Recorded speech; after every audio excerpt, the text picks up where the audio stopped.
Pendant qu'on parle de politique, et si on s'occupait d'économie?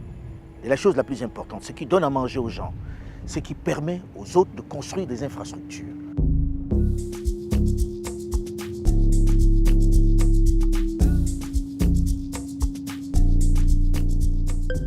Le discours sur l'Afrique qui serait riche, on l'entend depuis tellement d'années.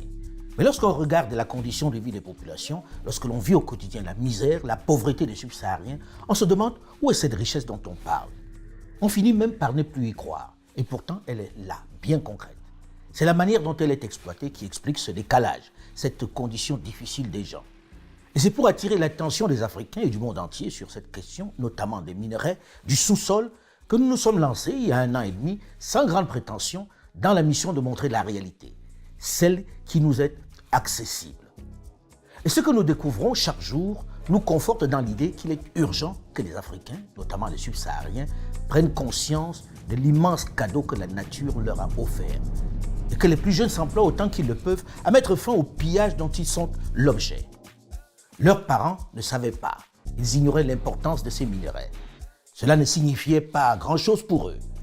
Eux, plus instruits, plus ouverts sur le monde, le savent et ne sauraient laisser se perpétuer cette incongruité. Nous avons vu dans les épisodes précédents, dans l'est de la RDC, à quel point le Congo était pillé. Son cobalt, son coltan, son cuivre, son or volé, avec ses populations esclavagisées par des Chinois et autres prédateurs, avec la complicité de certains de ses cadres locaux, de ses politiques, de son élite, mais également par son voisin rwandais. Nous avons ensuite été dans la zone de bauxite de la Guinée où nous avons assisté au même phénomène, avec les mêmes pilleurs à ciel ouvert.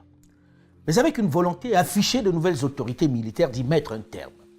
Dans cet épisode, la deuxième partie de notre série Les mines de Guinée, nous nous rendons dans l'une des parties les plus prometteuses, en Guinée forestière, dans le sud-est du pays. Alors maintenant commence le voyage. Je vous demande de nous suivre. Voyage périlleux où quand même on a un tout petit peu peur, on a un peu une boule dans le ventre, parce que ce ne sont pas des enfants de cœur de l'autre côté.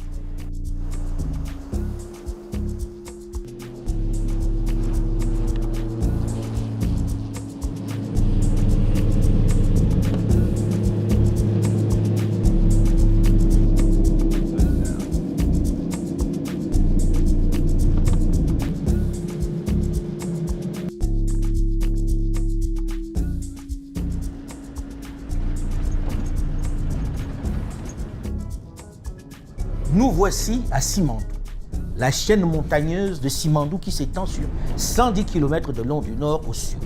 Elle se situe au sud de la région de Kankan et au nord de la région de Nzérékoré. Regardez cette immense chaîne montagneuse, regardez combien elle est majestueuse. Vous me direz en la regardant qu'il en existe tant d'autres dans plusieurs régions de notre immense et beau continent africain. Justement, c'est comme ça que les Guinéens la regardaient jusqu'à une certaine époque. Un beau paysage. Mais ce n'est pas juste ce paysage que je vous demande d'observer, vous vous en doutez. C'est ce dont regorge cet endroit. Nous sommes au Mont Simandou et figurez-vous que nous sommes dans le meilleur gisement de minerais du monde. La plus grande réserve inexploitée de minerais de fer de haute qualité du monde, avec plus d'1,8 milliard de tonnes de réserves, d'une teneur en fer supérieure à 65,5%. Autant dire qu'une partie de l'avenir du monde se joue ici lorsque l'on connaît l'importance du fer dans notre planète en développement. Puisqu'il sert dans la fabrication de l'acier, parfait pour construire les machines à laver, les voitures, les ponts, les gratte-ciel et bien plus encore. C'est certainement le ou l'un des minerais le plus utilisé au quotidien dans le monde. Toute la planète en a besoin. Et nous sommes dans le pays qui a l'un des plus grands gisements au monde. Il faut que ça profite aux Guinéens. Il faut que ceux qui sont ici ne regardent plus ça simplement comme une pierre. Le plus grand gisement au monde. Et c'est dans cette Guinée présentée comme si pauvre, si misérable, que se trouve l'essentiel de cette richesse. Ce seul pic de fond où nous nous trouvons, qui culmine à 1658 mètres, dans la partie méridionale de la chaîne, regorge de 3 milliards de tonnes de réserves. Nous vous convions aujourd'hui dans la grande mine de Simandou. Lorsque l'on parle de la richesse de l'Afrique, la plupart des gens se demandent à quoi ça ressemble. C'est toujours très très virtuel. Lorsque l'on parle de la richesse des sous-sols africains, on se dit c'est quoi cette histoire? Eh bien, il suffit de voyager sur le continent pour le voir. Il suffit d'arriver dans certains endroits pour comprendre à quel point nous avons été dotés de richesses que nous n'exploitons pas. Et regardez, il suffit d'aller sur le bord de cette route pour voir du fer, du minerai de fer en haute teneur. Il n'a pas encore été travaillé. Et il est partout, partout. Quand vous vous déplacez, ce caillou sur la place, c'est du fer. Partout, il y a du fer. Mais les Guinéens ne peuvent malheureusement pas en profiter depuis 65 ans parce que des petits malins qui ont décelé l'immense filon, les spoliés, les ont confisqués. Comment? Jusqu'à une certaine date, et c'est ce que signent les politiques, ils avaient donné ça à quelqu'un pour 35 ans. Après, on allait leur donner ces infrastructures qui sont très belles, sur cette énorme montagne qui est bourrée de minerais de fer. Quelqu'un allait les exploiter pendant 35 ans et allait dire, je vous donne des infrastructures. Sauf qu'au bout de 35 ans, il ne reste plus grand-chose. Personne de nous ne saura, ne sait à ce moment précis ce qui restera de là. C'est en cela que c'est intéressant, urgent et vital de se pencher sur les contrats et de garder la pression sur les dirigeants pour qu'ils les révisitent. L'histoire de la mine de Simandou illustre jusqu'à la caricature l'incurie de certains de nos dirigeants et la spoliation, le pillage dont l'Afrique est encore victime. Et elle mérite d'être connue des plus jeunes pour corriger le tir. Tout commence sous le premier président Ahmed Sékou Touré. Le grand nationaliste, jaloux des intérêts de son pays, va être informé de l'existence de ce minerai de fer. Mais on ne lui dit pas son importance. À cette période, nous sommes dans les années 1970, le tribun ne dispose pas des ressources humaines pour engager de façon scientifique la recherche pour connaître l'importance du gisement. Il crée néanmoins l'AMIFER Guinimba, dont la mission était d'assurer les études d'évaluation quantitative et qualitative des ressources du Simandou et du Nimba, de préparer les modalités de construction et d'exploitation de ces ressources. La société japonaise Nipponko est chargée de mener les études. Malheureusement, l'incapacité à mobiliser les milliards de dollars requis pour financer les investissements indispensables à l'exploitation des gisements, doublée de la corruption de certains dirigeants, va plomber le projet. Pire, la société japonaise va vendre l'étude à la compagnie brésilienne Vale, qui deviendra le numéro 1 mondial dans le fer. Avec l'arrivée aux affaires de Lansana Conté, après la mort de Sékou Touré, les choses vont aller s'empirant. En 1997, sur les conseils de son ministre Fasciné Fofana, le président Lansana Conté décide d'octroyer à Rio Tinto un permis d'exploration sur la totalité de la chaîne du mont Simandou qui est composée de 4 blocs. On lui octroie la totalité, figurez-vous, pour 35 ans à partir de l'exploitation. Il n'a rien à payer pour cette attribution. Dans ce contrat, il fallait attendre 35 ans pour que les infrastructures ferroviaires et portuaires reviennent à la République de Guinée. Et déjà par expérience, 35 ans, les rails deviennent une pourriture pour des projets qui doivent être exécutés à valeur de 9 milliards en matière de dollars d'aujourd'hui. Et 35 ans après, avec l'inflation, vous estimez ça à des dizaines de multiples milliards de dollars. La Guinée ne sera techniquement pas capable de reprendre et de refaire ces infrastructures ferroviaires. Rio Tinto, qui a là le jackpot, s'engage en revanche à développer la mine et d'exporter du fer guinéen dans les 5 ans qui vont suivre. Si elle ne respecte pas son engagement dans les délais, elle doit rétrocéder les mines. Pourtant, Rio Tinto ne va même pas passer un coup de pelleteuse. Rien n'est fait. En réalité, il a signé pour que cela lui permette de lever des fonds sur le marché international. Lorsqu'au bout de 5 ans, date de la première rétrocession, imposée par le code minier guinéen, on lui demande de quitter les lieux, il arrose quelques dignitaires et conserve les blocs. À partir de là, on entre dans un énorme flou. Plus rien n'est fait dans la légalité.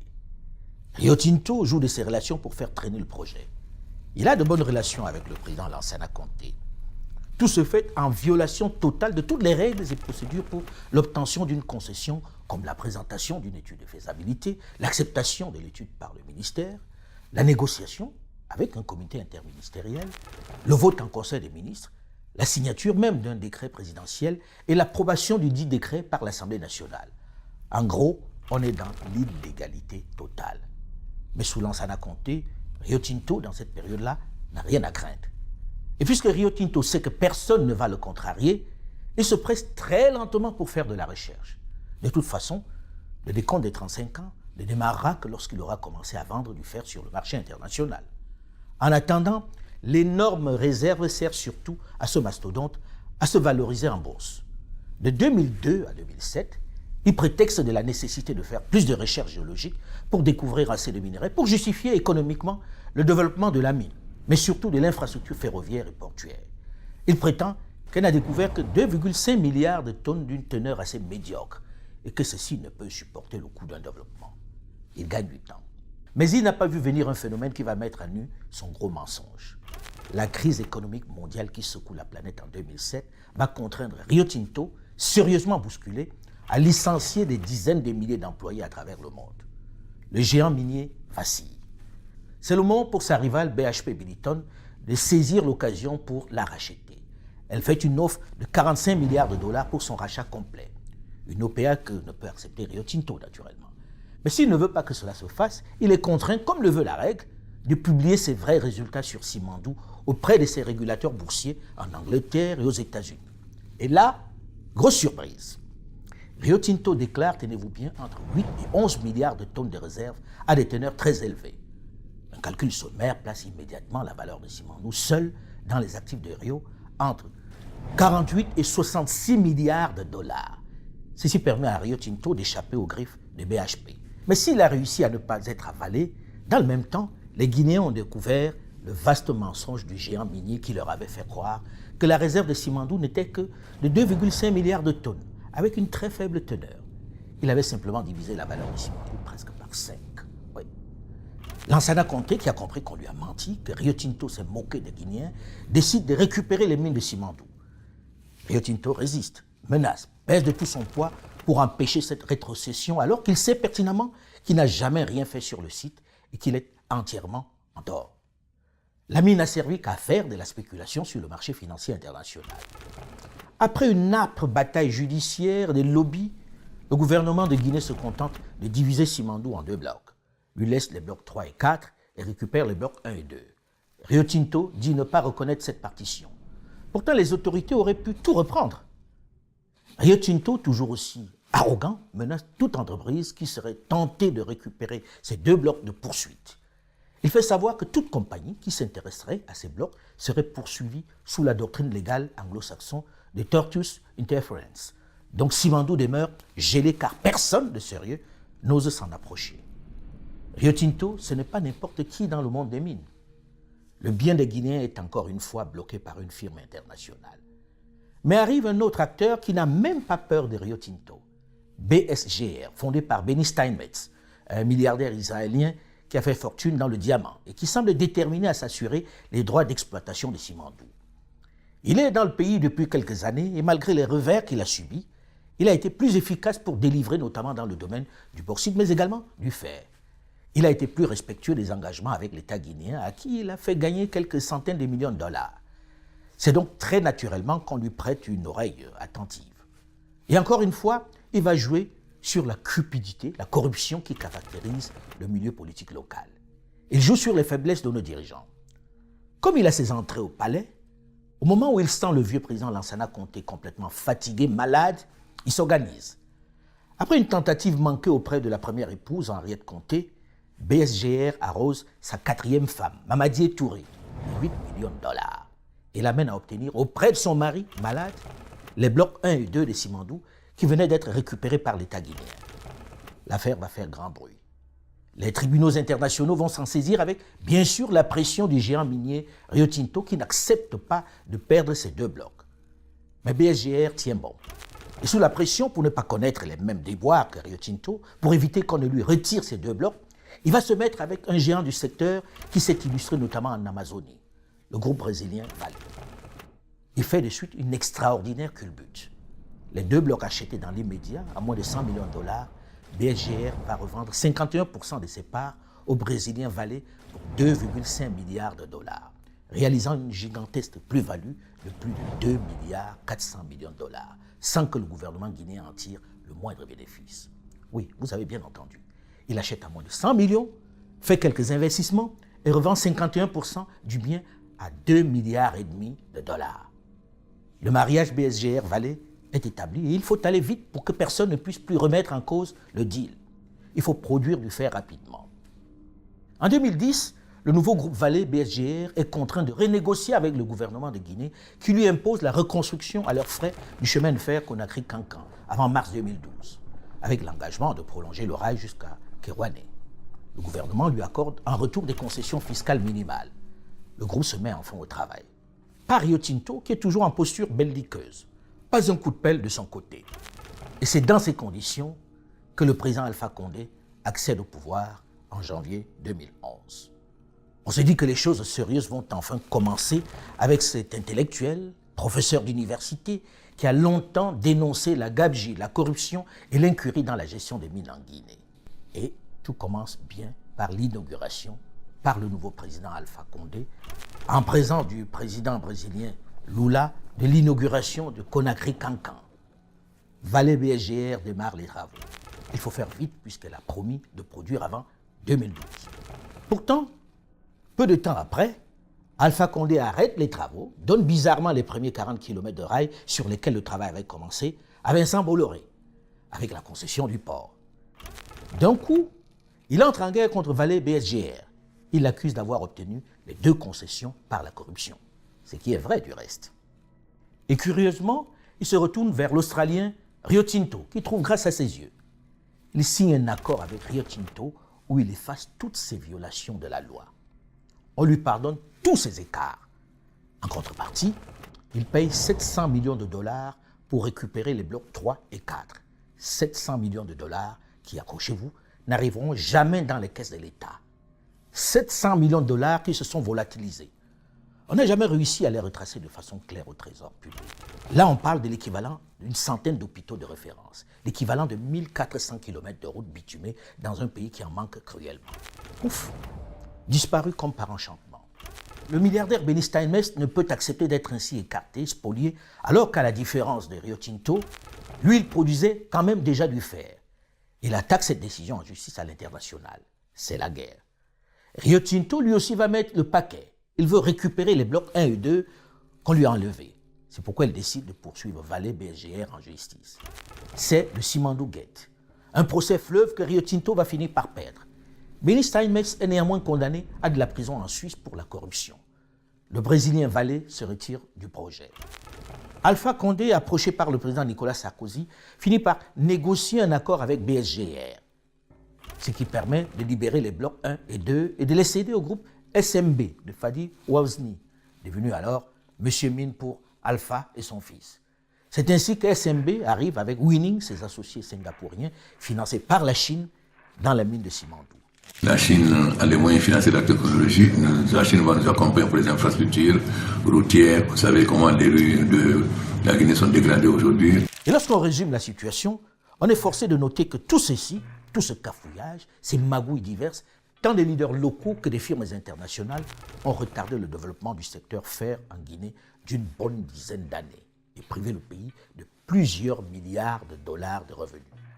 Sans parler du rail Conakry-Cancan-Kerouané et de l'impact qu'il aurait eu sur l'économie guinéenne et le confort des Guinéens et des Maliens pouvant venir prendre leurs marchandises au port sec de Cancan. Les 35 ans ne courent toujours pas malgré le fait que ce soit un contrat, un deal inepte, inacceptable. Désormais sur le terrain, on a 2 mastodontes qui se partagent le gâteau. 2 blocs contrôlés par le consortium formé par le groupe Winning Simandou et Baou, 2 autres aux mains de l'Australien Rio Tinto, allié au Chinois Chinalco, qui a rejoint le Brésilien en achetant ses parts à plus de 2 milliards.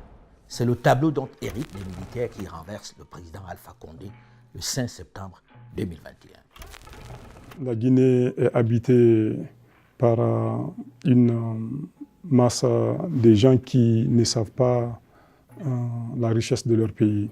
Vu l'importance du secteur minier qui représente 99% des exportations guinéennes, il n'est inscrit que pour 20% du PIB. Ça fait près de 103 ans qu'on est en train d'extraire nos produits bruts et la Guinée est le seul pays au monde qui a régressé. Dans ce contrat, il fallait attendre 35 ans pour que les infrastructures ferroviaires et portuaires reviennent à la République de Guinée. Et déjà par expérience, 35 ans, les rails deviennent une pourriture. Alors, pour des projets qui doivent être exécutés à valeur de 9 milliards en matière de dollars d'aujourd'hui, et 35 ans après, avec l'inflation, vous estimez ça à des dizaines de multiples milliards de dollars. La Guinée ne sera techniquement pas capable de reprendre et de refaire ces infrastructures ferroviaires. C'est dans ces conditions que le colonel Mamadi Doumbouya, nouveau président de la transition, qui avait regardé notre reportage consacré aux mines dans l'est de la RDC, m'a affirmé qu'il y avait autant de magouilles dans celle de Guinée et qu'il était décidé à y mettre un terme à toute cette gabégie afin qu'enfin les Guinéens profitent de cette extraordinaire manne. force est de constater que des attentes ne sont pas comblées du côté de nos populations. Et le gouvernement en est conscient. Cela ne peut pas continuer. Vous et nous ne pouvons plus continuer à ce jeu de dupes qui perpétue une grande inégalité dans nos relations. Il faut la corriger et c'est maintenant. Je vous invite à cette démarche qui devient un impératif catégorique et non négociable. Et nous nous sommes rendus dans les différents sites de l'intérieur du pays. Après le bauxite, nous avions mis notre reportage consacré au minerai de fer en veilleuse, puisque d'intenses tractations étaient en cours et que nous souhaitions voir si les promesses de changement annoncées allaient être tenues. C'était manifestement les joyaux de la couronne et les contrats étaient tellement léonins en même temps. Nous avions deux grands mastodontes du secteur minier qui avaient deux BOT pour faire la même infrastructure. Nous avions deux mastodontes qui avaient une convention, chacune des conventions avec des blocs bien précis qui leur étaient affectés et qui étaient là, qui procuraient des plus-values, qui permettaient à ces sociétés d'avoir des plus-values sur le marché des capitaux, mais qui n'étaient pas exploitées. Lorsque l'on lit les conventions, on se dit qu'ils ont quand même parfois pris les autorités guinéennes pour des idiots. On voit plusieurs chemins de fer qui ne vont servir qu'au transport des minerais. Comment est-ce possible d'avoir deux réseaux de chemins de fer différents dans le même pays et la même région et dédiés seulement au transport des minerais? Mais n'est-ce pas l'obligation des politiques, des dirigeants, de se décider à un moment donné de dire « Ok, nous n'avons pas la technologie, mais arrêtez de nous prendre pour des idiots, de renégocier pour que ceci soit exploité ici et que cela bénéficie aux populations. » Autant d'incongruités qui ont amené le président Mamadi Doumbouya à imposer une renégociation, à pousser tout le monde à se retrouver autour d'une table pour mettre de l'ordre dans ce grand bazar qui prive les Guinéens de leur richesse. En réalité, même si ça ne va pas toujours plaire aux politiques, qui pour certains y verraient une promotion pour les autorités en place, les politiques naturellement sont pressés de voir partir ces militaires, de mettre un terme à cette transition pour reprendre leurs activités. On doit reconnaître que les résultats obtenus sont remarquables et devraient amener à réfléchir à la fois sur l'intellectualisme africain, mais également sur les modèles de gouvernance dans nos nations subsahariennes. Je ne suis pas certain qu'un gouvernement de civils aurait obtenu les avancées connues, au moins dans le domaine de cette mine du Simandou, où chaque politique est souvent plus préoccupée par son agenda que par l'intérêt collectif, où les politiques s'écrasent à chaque fois devant les grandes firmes soutenues par les puissances occidentales. Le président Mamadi Doumbouya a convoqué de façon très polie, mais très militaire, les patrons des mines, quelle que soit leur taille et leur origine. Eux qui étaient jusque-là les maîtres du pays, eux qui faisaient la loi, eux qui tenaient en otage le gouvernement et toute la population, et leur a donné un ultimatum sans ambiguïté. Plusieurs mois après, dans le domaine du fer, il a obtenu ce que personne n'espérait, puisqu'à date, il est parvenu à mutualiser le projet Simandou. Le président de la République a convoqué les CEO des sociétés et leur a donné des ultimatums. Lorsque le chef de l'État a mis son gouvernement en place, il a vu que Simandou était le projet qui devrait permettre à la Guinée de devenir un pays émergent très rapidement. On commençait les négociations à 6h, 7h du matin, on n'en finissait pas à 2h du matin. Et le lendemain, rebelote. En 3-4 jours, nous avons signé un accord cadre qui a permis de remettre les deux sociétés dans un véhicule qui leur permettra d'exploiter ces mines, de les transporter et de transporter d'autres minerais, d'autres produits végétaux, d'autres produits agricoles, d'autres produits animaux et des personnes, des voyageurs qui traversent toute la Guinée. C'est un corridor. Ça, je peux vous dire, rien que ça, c'est une avancée extrême qu'on n'a pas pu faire depuis plus de 50 ans. Nous avons dit aussi que les infrastructures ferroviaires seront multi-usages et multi-services. Qu'est-ce que ça veut dire? Initialement, c'était prévu que ces rails-là étaient pour les minéraux.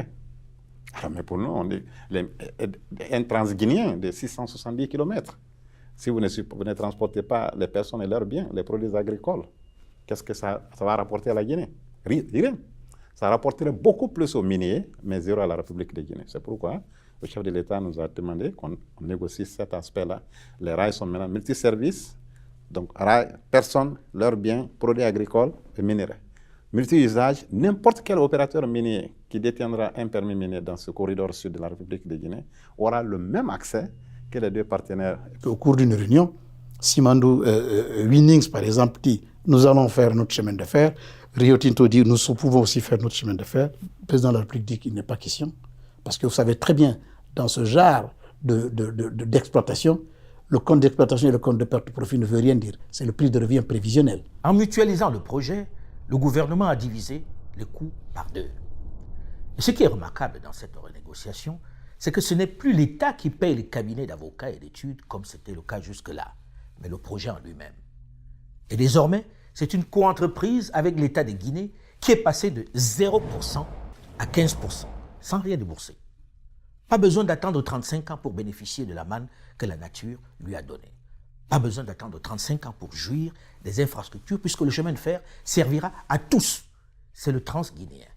On a négocié avec nos partenaires que ces infrastructures ferroviaires et portuaires devraient revenir à la République de Guinée au day one, dès l'exécution des infrastructures, la gestion de ces infrastructures reviennent à la République de Guinée, quitte à elle, soit à travers une agence nationale, soit à une tierce entreprise, de gérer et de repayer les investissements qui ont été faits par les deux partenaires. Ça, c'est un. Deuxièmement, nous avons dit que les 15% de l'État doit avoir 15% dans le capital social de l'entreprise. Et ce n'est pas du liable et c'est gratuit. Et ça, c'est extrêmement important. Et la question qui a toujours complexé les dirigeants guinéens qui travaillaient sur la question, celle du financement, semble désormais levée. Celui qui arrive, qui vous dit non, on va dépenser beaucoup d'argent, il dépense parce qu'il sait qu'il va gagner. Peut-être qu'il faut que nous aussi, nous gagnions pendant qu'il gagne. C'est du win-win et c'est de cela qu'il est question. On ne dit pas qu'il faut chasser qui que ce soit, non. Puisque nous n'avons pas encore la technologie. On dit formez-nous, transmettez-nous la technologie, mais en même temps respectez-nous et n'attendez pas qu'on soit mort pour en profiter. Pour rendre concret ce projet Simandou avec ses infrastructures portuaires, il fallait trouver 15 milliards de dollars. Une somme qui faisait peur à tout le monde, que l'on présentait comme insurmontable. Qui va être suffisamment fou pour prêter à un pays aussi instable, aussi mal géré? Personne. Les grandes firmes, les mastodontes des mines utilisaient ces arguments comme prétexte, comme arme pour faire plier l'État guinéen, comme elles le font d'ailleurs un peu partout sur le continent. Avec le courage et la diversification des partenariats, après une mission en Chine en janvier 2023, les autorités guinéennes de transition ont reçu des assurances de la part des investisseurs. Ce sont finalement les banques et les compagnies d'assurance chinoises qui ont pris le lead dans le financement de ce projet Simandou qui pourrait contribuer à changer le visage de la Guinée, ce riche pays des pauvres. Les travaux du train minéralier long de 670 km et du port d'évacuation de Moribaya devraient logiquement démarrer dans quelques jours et se terminer, selon le calendrier, en décembre 2024. Le groupe minier australien Rio Tinto, le consortium Winnie Simandou et le géant de l'acier chinois Baowu Steel vont redémarrer les travaux d'aménagement du train minéralier et des infrastructures portuaires dès mars 2023. Du moins, on l'espère, à condition que le groupe australien Rio Tinto, qui pour l'instant a joué à faire traîner les choses depuis plusieurs décennies et qui continue de traîner les pieds, joue enfin le jeu et rejoint les autres au travail parce que, pour l'instant, la partie qui n'a pas encore connu de frémissement est la sienne. Les blocs 3 et 4. La maison mère en Australie est consciente que Simfer, qui n'est que sa filiale en Guinée, n'est pas suffisamment solide et crédible financièrement pour signer seule cette convention, pour s'engager dans un tel projet. C'est avec la maison mère de Rio Tinto que doit se conclure cet important deal. Rio Tinto doit définitivement jouer le jeu pour faire oublier ces errements qui ont fait traîner le projet pendant tant de décennies. Mais devant la détermination des autorités de la transition et l'intérêt d'une opinion publique désormais bien informée sur la question, elle joue sa crédibilité et son maintien en Guinée et même au-delà. Tout ce que le ministère des Mines est en train de faire, c'est parce qu'on a un président aujourd'hui qui s'inscrit dans cette dynamique. Il faut donner tout ce crédit-là au chef de l'État. C'est sa détermination personnelle. En tant que ministre des Mines, j'ai été émerveillé qu'un jour que le chef d'État m'appelle dans son bureau pour me dire « Monsieur le ministre, je ne sais pas, je ne peux pas dormir. » J'ai dit « Excellence, il y a quoi ?» Il me dit qu'on ne sait pas combien de minerais sortent du territoire national. Et ça, ce jour-là, j'ai dit à toute mon équipe que si lui ne peut pas dormir à cause de ça, il faut qu'on essaie de devenir au moins comme lui. Sa fibre optique là, sa fibre patriotique là, il faut qu'on essaie de remuer les nôtres. Ce succès sera confirmé lorsque toutes les parties se mettront au travail. Mais une chose est certaine, la donne a changé et les rapports de force ne sont plus et ne seront jamais plus les mêmes. Les regards des populations, notamment des jeunes Africains, sont braqués sur ces richesses. On croise les doigts pour que les travers du passé ne reviennent pas par la fenêtre et bloquent à nouveau ce projet Simandou qui pourrait transformer la Guinée. La corruption qui a mis le pays dans cette situation doit s'arrêter. Faites gaffe, on vous regarde. Et je sais, pour avoir assisté à de nombreuses scènes, combien la pression de certains grands groupes, même les plus inattendus, est forte pour sortir des rails. J'ai rencontré pendant ce reportage quelques personnes, et pas des moindres, qui faisaient des propositions indécentes. Pour l'instant, les jeunes ne résistent pas trop mal. Ce succès apparent ne doit pas non plus faire oublier d'autres chantiers, d'autres secteurs miniers qui sont dans un état lamentable. Notamment le secteur de l'or, où bien qu'une entreprise africaine soit en train de prouver qu'il peut faire l'objet d'une modernisation, d'une meilleure exploitation, les artisans vivent un véritable esclavage. De l'homme noir qui m'a sauvé, de l'homme 200 000 francs, de l'homme bois 300 francs. La Guinée, sur le plan or, toute prévision en matière de réserves ou en matière de ressources serait erronée. Parce que tous les jours qu'il fait maintenant, pendant ces 2 derniers mois, les populations elles-mêmes font la découverte. On vient de découvrir l'or à Kisidou, on vient de découvrir l'or à Koundara. Pour Gawal, c'est connu de tout le monde. Mais nous, géologiquement, ce que nous avons connu, c'est que l'or qui est en train d'être exploité en Mauritanie, c'est le même prolongement qui a continué au Sénégal, dans le gisement de Sabodala, et ceci qui a prolongé en préfecture de Mali, à moins de Guinée ici. Cependant, la continuation va jusqu'à la frontière de la Guinée-Bissau. Mais de là à découvrir de l'or en grande quantité dans d'autres régions, à part la Haute-Guinée, qui est traditionnellement la zone de l'or, ça a été une surprise même pour les géologues les plus avisés. Pourtant, de l'or, il y en a en quantité en Guinée. Je m'appelle Driss Monji, je suis le directeur général de la Société des mines de Mandiana. On est en Haute-Guinée, on est dans la préfecture de Mandiana, dans la région de Kanka. Et la mine se trouve à côté du village de Louela. En fait, c'est le premier projet d'envergure installé dans toute la région de Mandiana, avec tout son potentiel au nord. Donc on est le premier projet aurifère installé dans la région de Mandiana. On est la première année, donc c'est une production qui peut faire environ 140-150 000 onces. Donc c'est entre les 4-5 tonnes d'or par an. On est à 260 millions de dollars. Et on a des investissements supplémentaires pour l'exploration sur les 3 ans à venir. Et notre objectif, c'est de devenir le premier producteur d'or, Inch'Allah, dans les 3 à 4 ans à venir. Nous parlerons du secteur de l'or dans la 3e et dernière partie de cette série de reportages dans les mines de Guinée. Mais en attendant, les jeunes, gardez l'œil ouvert sur ce que va donner le projet Simandou. Il pourrait être le laboratoire qui impulse le changement dans l'exploitation des richesses du sous-sol africain. Aux autorités de la transition de garder le cap pour prouver que c'est possible. Ils seront jugés à cela aussi. À vous aussi, dans vos pays, de vous interroger, de savoir qu'est-ce que nous avons sous nos pieds et comment on deal pour que ça marche, pour que ça profite à tout le monde. C'est ça la réelle question, comment on deal? Mais il ne faut pas oublier, le sous-sol c'est bien, mais le sol aussi. Il nourrit et directement. Il faut accorder une place importante à l'agriculture.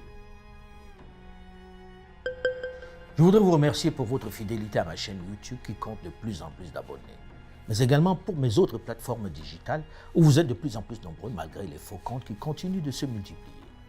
Cette fois-ci, plus de réelles raisons de vous laisser avoir puisque, comme vous l'avez certainement remarqué le long de cette chronique, nous vous proposons un QR code à scanner pour être sûr d'être sur notre plateforme, la vraie.